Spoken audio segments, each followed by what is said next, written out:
Comme je m'intéresse depuis longtemps au contraste, j'aime beaucoup choisir des choses qui sont très fines, très épurées et les contraster en même temps avec des choses très brutes, très rustiques et voir comment les deux interactuent dans le papier ou dans le travail de volume.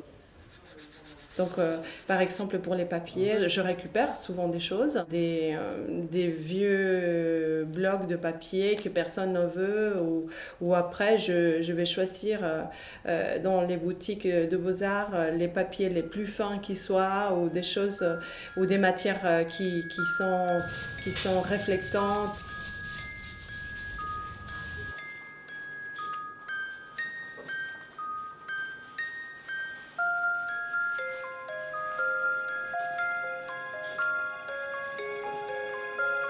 Par exemple, je fais des tests avec le plâtre qui est un matériel beaucoup plus rustique, on va dire, classique pour les sculptures. Et je la mets en contraste avec la résine qui est transparente, très épurée et qui a un reflet, qui peut donner un reflet beaucoup plus lisse et brillant.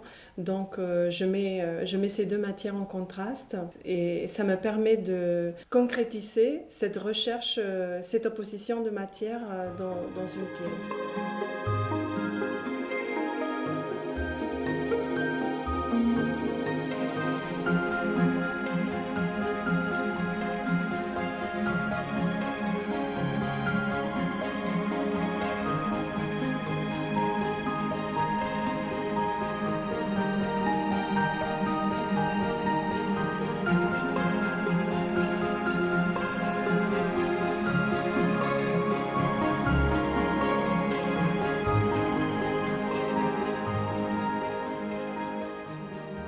Mon travail depuis de nombreuses années est très axé dans la recherche en fait.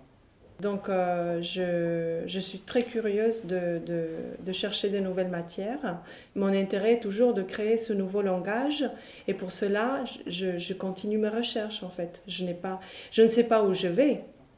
Je sais plus ou moins d'où vient mon travail, mais je n'ai aucune idée où ça va finir. C'est ça qui est intéressant pour moi.